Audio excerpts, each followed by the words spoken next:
Well, how resilient is the U.S. economy going to be under Donald Trump's stewardship? We're going to find out fast.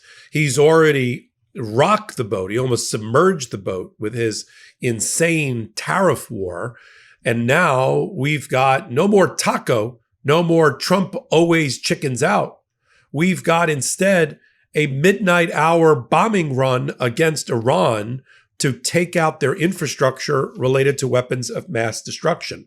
So as one economist said in the hours after what we woke up to, which is a shooting war with Iran, is that we now have a high stakes US-driven war targeting weapons of mass destruction infrastructure. What's that going to do to the oil markets? The oil markets back up on US inflation, which backs up on consumer confidence. And what will that do to the stock market as well? I'll take a shot at it using my Wall Street background here on Legal AF. The aftermath of what looks to be an ill-planned attack on Iran. I've already done a hot take on it. Pick it up on Legal AF, in which we bombed 3, but not all 4 of the hardened facilities used by Iran for their nuclear capacity. I'm all for, by the way, sending Iran's nuclear program back to the Stone Age. I'm all for a preemptive strike if it was coordinated properly and didn't leave 40,000 American troops in harm's way at the same time. All for it if there was some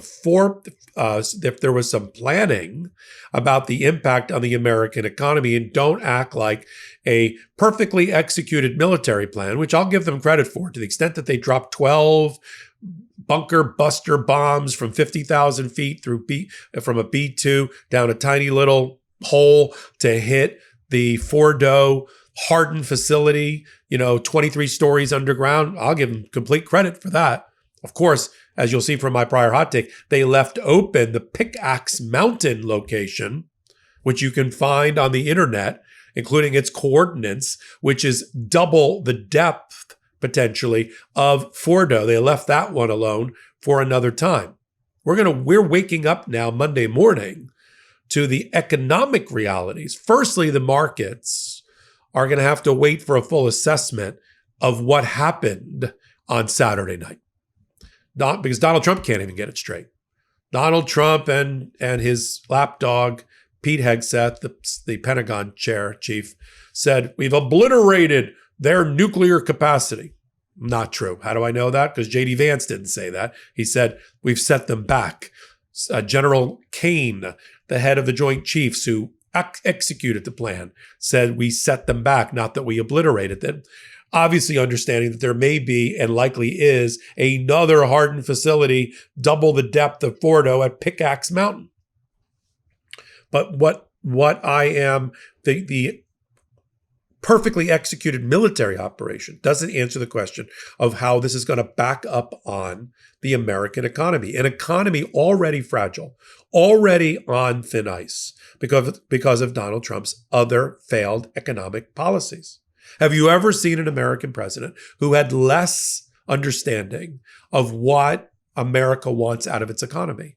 In destroying the relationship between the American people and the federal government, in destroying the relationship between the federal government and the states, destroying the relationship between the federal government and not-for-profits and public interest groups and humanitarian aid, he has put the economy on a precarious, narrow path.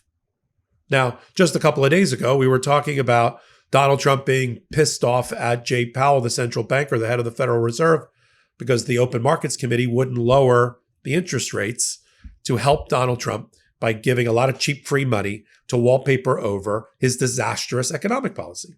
But now we have, where is the thinking about the sacrifice that he's just forced Americans to make as the economy continues to spiral out of control? Oil prices will likely double, if not triple, based on the upheaval in the Middle East. That's what happened during other similar Middle East wars and conflicts. Already in anticipation, because traders and brokers in the areas of commodities like oil are very good at anticipating worldwide conflict and conflict in the region related to oil. And so in the run-up, even just after the June 13th initial bombing of Iran by Israel, oil prices are already up 10%, triple that, 30%, 40%. And when that happens, although it's great for the oil companies, the stress on the energy grid and the stress on energy futures is going to lead to higher inflation because you are going to pay the pain at the pump. And me too. I mean, I have an electric car also, but it doesn't matter. We're going to pay the pain at the pump. A large proportion of your budget is tied to how much you pay for gas. Say what you want about Joe Biden, but gas was relatively cheap, given all else that was going on post-COVID. Look for a potential doubling of gas prices and think about what that will do to your personal economy. Now, it's going to take a while for the analysts to get a grip on what just happened, especially when there's competing messaging coming out of the Trump administration about whether we obliterated the program or we just set it back, and what happens to oil as a result. Because we're going to see the nervousness of the investing community displayed in oil pricing, especially if the Strait of Hormuz, which we want to say is under our control, but the Yemenis and the Houthis, who are supporters of Iran and effectively serve as Iran's navy, are threatening once again to blockade and attack U.S. warships and U.S. vessels that are in the Strait of Hormuz. So the impact, it's not oil per se, it's on the logistics of oil, it's on the shipment of oil, it's on the trading lanes and the shipping lanes related to oil and other goods, now likely under attack because of what just happened in Iran. And Donald Trump better have a plan ready to keep the Strait of Hormuz open, because if that closes again, my tripling of gas prices will be an understatement. So oil futures will be spiking, are spiking already as we start off Monday. There's nervousness about the US dollar and the strength of the US dollar. So US dollar getting hammered. Cryptocurrency. People finally realizing there's nothing behind it. There's no asset. There's no link to a hard asset. It's just an algorithm. And cryptocurrency taking a dive. And when you factor all of that in, what do you have? Consumer confidence takes a hit. And if consumer confidence takes a hit, people let me put it this way. People stop spending. They start not spending as much. I think that's what I was trying to say. Their economic sphincter closes, if you know what I mean. And then bank lending becomes a problem. And then banks don't want to lend. And then they take that grease out of the economy. That's greasing the skids of the economy. All that comes out and it grinds to a halt. This is what happened during COVID. This is what happened when banks stopped lending. And this is the economic domino impact of what just happened, which went from a regional conflict between two stakeholders in the region, Israel and Iran, to a high stakes global conflict led by the United States in a shooting and air war with Iran, and all the permutations of Iran's response, while 40,000 American troops lay exposed within the 2,000-mile ballistic missile range of Iran. Iran is not going to disappear. I know we keep saying through J.D. Vance and others, or Marco Rubio, the Secretary of State, this isn't an attack on the Iranian people.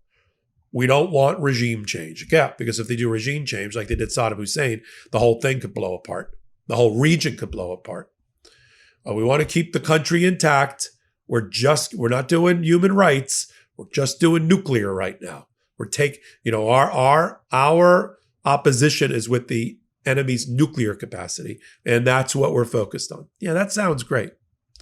But if they think that the Ayatollah is not going to preserve their own sovereignty and their own honor, is not going to launch attacks on American positions, tourists, through activation of terrorist cells, through attacks on military positions for the U.S., civilian positions for the U.S., and their allies.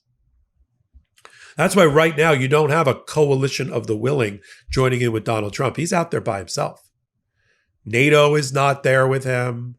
England and Germany, I mean, they're saying the right things, England and Germany and other parts of the EU, like, get back to the negotiating table, Iran. This crazy guy, we don't know what he's going to do next. But that's different than what George W. Bush did, what Clinton, what Obama did, what Biden did, the coalition of the willing, 50, 80, 100 countries coming together to join the American position. We don't see that right now. Everybody's sort of running for cover and leaving us alone with Israel to bear the brunt of the economic blowback. So I'll continue to watch and monitor closely how the markets, which are run by, the purest form of capitalism is when you have a discussion with a broker or a trader on Wall Street or in financial services. I've worked in that industry. I know how their mentality works. I know the type of person that operates well in this environment and the type of data feeds and inputs they're using and what goes into their decision-making to buy, to sell, to hold, to trade, to reserve, right? In futures, how they balance their risk, how they offset their risk. And that offsetting of risk has an impact on you and me, our kitchen table politics, our wallet, and our purses. Just Donald Trump is so immune to these issues. When you have a cabinet of oligarchs, a cabinet of billionaires, one richer than the next, $5 billion net worth for Donald Trump, $4 or $5 billion for the Commerce Secretary, Howard Lutnick, hundreds of millions of dollars net worth for the Treasury Secretary, Scott Bessent. Elon Musk, the richest man in the world, but still, took a hit, but still in the $250 billion range, helping to make decisions around that table. When you have all of those people making decisions, they are so out of touch and out of tune with the American people. When was the last time they bought a loaf of bread? When was the last time they pumped their own gas? When was the last time they tried to figure out whether their paycheck could stretch in order to pay for health care, their child's education, some school supply, something related to a loved one or an elderly person in their lives, healthcare or prescriptions? When was the last time they had to choose between paying an electric bill or buying a pizza for their family? When was that? They are so far removed that they make decisions without respecting the American people, the American consumer. And so we have to fight back as we watch the obvious economic impact. We dropped 14 major missiles 50,000 feet up from a B-2 on Iran, right? But what missile did Donald Trump just shoot at the American economy, and how is it going to react to it? That is a story left to be told here on Legal AF. I'm Michael Popok. Take a minute, hit the free subscribe button as we continue to grow this pro-democracy channel. So until my next report on things at the intersection of law and politics, or law and politics and the global economy, I'm Michael Popok reporting. Can't get your fill of Legal AF? Me neither. That's why we formed the Legal AF Substack. Every time we mention something in a hot take, whether it's a court filing or a oral argument, come over to the Substack. You'll find the court filing and the oral argument there, including a daily roundup that I do called, wait for it, Morning AF. What else? All the other contributors from Legal AF are there as well. We got some new reporting. We got interviews. We got ad-free versions of the podcast and hot takes.